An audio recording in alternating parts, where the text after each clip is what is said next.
오늘 우리에게 주시는 하나님의 말씀은 에베소서 5장 1절에서 14절까지 말씀입니다. 1절 그러므로 사랑을 받는 자녀같이 너희는 하나님을 본받는 자가 되고 그리스도께서 너희를 사랑하신 것 같이 너희도 서로 사랑 가운데 생하라. 그는 우리를 위하여 자신을 버리사 향기로운 제물과 희생 제물로 하나님께 드리셨느니라. 아멘. 어제 본문 내용이 옛사람을 벗고 새사람을 입는 구체적인 몇 가지 방법에 대해서 설명했습니다. 그 다음 이어지는 내용은 하나님을 본받는 자가 되라고 합니다. 그렇다면 하나님을 본받는 게 뭘까요? 우리가 거룩하게 사는 겁니다. 레위기 11장 44절입니다. 나는 여호와 너희의 하나님이라 내가 거룩하니 너희도 몸을 구별하여 거룩하게 하고. 아멘. 우리가 거룩하게 사는 것이 하나님의 뜻이고 하나님을 본받는 것입니다. 그리고 거룩하게 산다는 세상과는 구별된 삶을 사는 것입니다. 세상 사람들과는 다른 삶을 사는 거죠. 원래 우리 교회의 목표가 거룩하고 깨끗하게인데 거룩하고 깨끗하게 사는 것이 하나님의 뜻이고 우리가 하나님을 본받는 비결입니다. 그 다음 우리가 하나님을 본받으려면 서로 사랑해야 합니다. 바울은 그리스도께서 우리를 사랑하신 것 같이 우리도 서로 사랑 가운데 생활하고 말씀합니다. 예수님은 우리를 사랑하사 자신을 버리셨습니다. 우리도 그 사랑을 본받아 서로 사랑하는 것이 하나님의 뜻이고 우리가 하나님을 본받는 것입니다.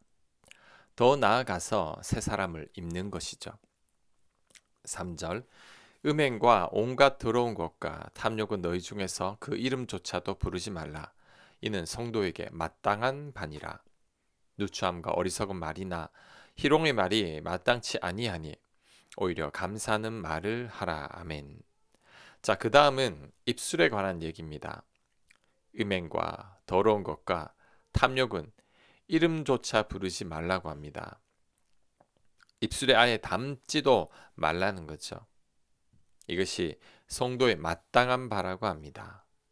자, 그 다음 누추함, 추잡한 말이죠. 어리석은 말, 어리석은 얘기입니다. 희롱의 말, 상스러운 농담이죠. 이런 말들이 마땅치 않으니 오히려 감사하는 말만을 하라고 합니다. 우리는 말을 조심해야 합니다. 불평과 원망과 비난하는 말, 부정적인 말들을 하지 말아야 합니다. 특히 우리나라 사람들이 정죄하고 판단하는 말들을 많이 합니다. 내 기준과 잣대로 함부로 말하죠. 그런데 그리스도인들은 절대 그렇게 해서는 안 됩니다. 우리가 말만 조심해도 옛사람을 버리게 됩니다. 그리고 더 나아가서 우리 입에는 감사가 있어야 합니다. 우리 입에는 은혜가 있고 덕이 있어야 합니다. 그것이 바로 우리가 새 사람을 입는 거죠. 분명히 말씀드리지만 옛사람을 버리고 새 사람을 입으려면 먼저 입술부터 바뀌어야 합니다. 입술이 바뀌지 않는 한 절대 새 사람이 안 됩니다. 우리가 옛사람을 버리지 못하는 가장 큰 이유는 내 입술을 바꾸지 못하기 때문이죠. 우리가 새 사람을 입지 못하는 이유도 우리 입술에 감사와 사랑과 은혜가 없기 때문입니다. 야고보 사도는 입술은 배의 키와 같아서 우리 인생이 가는 방향을 결정한다고 합니다. 그래서 좋은 말하는 사람은 좋은 삶을 살고 나쁜 말하는 사람은 나쁜 삶을 삽니다. 감사하는 말하는 사람은 감사한 삶을 살게 되고 불평하는 말하는 사람은 불평하는 삶을 살게 되는 거죠. 그러니 우리는 입술을 바꿔야 합니다. 나쁜 말, 악한 말, 불신의 말들을 다 버려야 합니다. 그래야 옛사람을 버리고 새 사람을 입게 됩니다. 5절 너희도 정녕 이것을 알거니와 음행하는 자나 더러운 자나 탐하는 자, 곧 우상 숭배자는 다 그리스도와 하나님의 나라에서 기업을 얻지 못하리니 누구든지 헛된 말로 너희를 속이지 못하게 하라. 이로 말미암아 하나님의 진노가 불순종의 아들들에게 임하나니 그러므로 그들과 함께하는 자가 되지 말라. 아멘. 음행하는 자, 더러운 자는 말과 행실이 더러운 자죠. 탐하는 자, 곧 우상 숭배자는 하나님의 나라에서 기업을 얻지 못한다고 합니다. 특히 이런 자들과 함께하는 자가 되지 말라고 합니다. 자, 여기서도 새 사람이 되는 중요한 방법이 나옵니다. 바로 내가 누구를 만나느냐이죠. 악한 사람들, 자기 탐욕과 욕망이 가득한 사람을 만나는 자들과 함께 있으면 절대 새 사람을 입지 못합니다. 왜냐하면 유유상종이기 때문이죠. 나도 모르게 내 곁에 사람의 영향을 받게 되어 있습니다. 그래서 결국은 그 사람과 같아지는 거죠. 아내와 남편은 닮는다고 하죠. 자식이 부모님을 닮는다고 합니다. 왜냐하면 함께 지내면서 영향을 받기 때문이죠. 그래서 욕하면서 닮는다는 말도 있죠. 그러니 우리들은 악한 사람들을 멀리하고 좋은 사람들과 함께 있어야 합니다. 믿음이 있는 분들이 우리 곁에 있어야 하고, 복 있는 사람은 악인들을 멀리하고 좋은 사람들을 가까이 하는 사람입니다. 내가 누구를 만나느냐가 내 복을 결정하죠. 내 곁에 좋은 사람들이 많이 있어야 합니다. 그런데 내 곁에 멀리하고 싶지만 어쩔 수 없이 가까이에 있는 경우는 어떻게 해야 할까요? 예를 들면 가족이나 직장 동료 같은 경우는 멀리하고 싶지만 그렇게 할 수가 없죠. 이럴 경우에는 어떻게 하면 좋을까요? 기도 많이 해야 합니다. 마귀의 역사가 더 많기 때문이죠. 불신자 남편과 사는 게 힘든 이유가 바로 여기에 있습니다. 그리고 성경 말씀도 더 많이 읽고 설교 말씀도 더 많이 들어야 합니다. 그래야 내가 그 사람에게 영향을 받지 않기 때문이죠. 더 나아가 내가 그 사람에게 선한 영향을 줄 수 있기 때문입니다. 우리는 악한 사람을 멀리하고 좋은 사람을 가까이 해야 합니다. 그래야 우리가 하나님 은혜 가운데 거하게 됩니다. 8절 너희가 전에는 어둠이더니 이제는 주 안에서 빛이라. 빛의 자녀들처럼 행하라.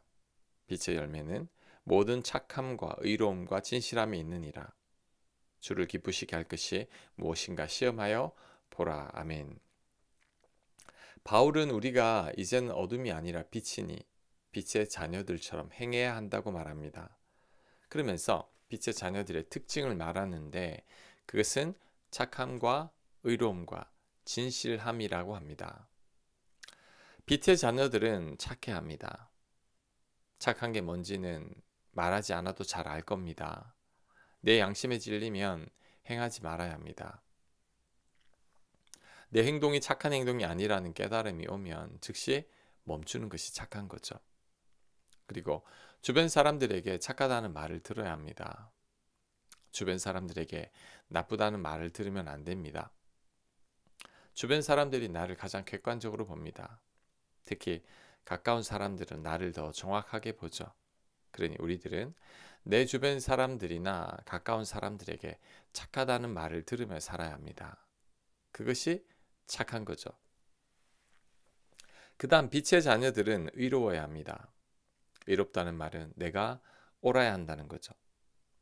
내가 옳지 않다는 생각이 들 때 멈춰야 합니다. 보통 내가 나쁜 줄 알면서도 내 자존심 때문에 멈추지 않는 경우가 많은데 절대 그래서는 안 됩니다. 우리는 늘 옳고 바른 자리에 서 있어야 합니다. 그리고 옳음의 기준도 내 경험이나 내 생각이 되어서는 안 됩니다. 대부분 자기 속에는 옳은 것을 옳다고 여기는 경향이 있는데 절대 그렇지 않습니다. 내 소견은 내 경험과 살아온 방식의 영향을 받은 거죠. 그러니 옳지 않을 수도 있습니다. 우리는 내 생각이 옳은 것이 아니라 하나님 말씀인 성경이 기준이 되어서 옳아야 합니다. 그것이 정말 의로운 것이죠. 마지막으로 빛의 자녀들은 진실해야 합니다. 우리는 거짓말을 하면 안 되고 속여서도 안 됩니다. 하나님은 거짓이 조금도 없으시죠. 그러니 우리들은 항상 진실되게 살아야 합니다. 이렇게 살아가는 것이 빛의 자녀답게 사는 것입니다. 이제는 우리가 어둠이 아니라 빛에 속했으니 착하고 의롭고 진실되게 살아야 합니다. 그럴 때 주께서 기뻐하실 것입니다. 11절 너희는 열매 없는 어둠의 일에 참여하지 말고 도리어 책망하라. 그들이 은밀히 행하는 것들은 말하기도 부끄러운 것들이라. 그러나 책망을 받는 모든 것은 빛으로 말미암아 드러나나니 드러나는 것마다 빛이니라. 그러므로 이르시기를 잠자는 자여 깨어서 죽은 자들 가운데서 일어나라. 그리스도께서 너에게 비추이시리라 하셨느니라. 아멘. 열매 없는 어둠의 일에 참여하지 말라고 합니다. 은밀하고 숨기고 뒤에서 욕하고 비밀이라고 말하며 수근거리고 이것이 어둠이죠. 이런 것들을 빛으로 폭로하라고 합니다. 내가 드러내놓고 말할 수 없는 것이라면 하지 않는 게 좋습니다. 사람들 앞에서 할 수 없는 얘기라면 하지 않는 게 좋습니다. 그것들은 어둠에 속한 거죠. 결국은 빛 앞에 드러나게 되어 있으니 우리도 미리 드러내는 것이 좋습니다. 이것이 어둠이 아닌 빛에 참여하는 거죠. 오늘 말씀도 옛사람이 아닌 새사람으로 살아가는 것에 대한 말씀이라고 할 수 있습니다. 오늘 말씀을 기억하고 이제는 옛사람을 완전히 벗고 새사람으로 살아가게 되시길 바랍니다. 아멘. 묵상과 적용 질문입니다. 착하고 의롭고 진실되게 사는 것 중에서 나에게 부족한 것은 무엇입니까? 내가 어떻게 보완해야 할지를 묵상해 보시기 바랍니다. 기도합니다. 하나님의 자녀답게 빛의 자녀답게 착하고 의롭고 진실되게 살게 하여 주옵소서. 예수님 이름으로 기도합니다. 아멘.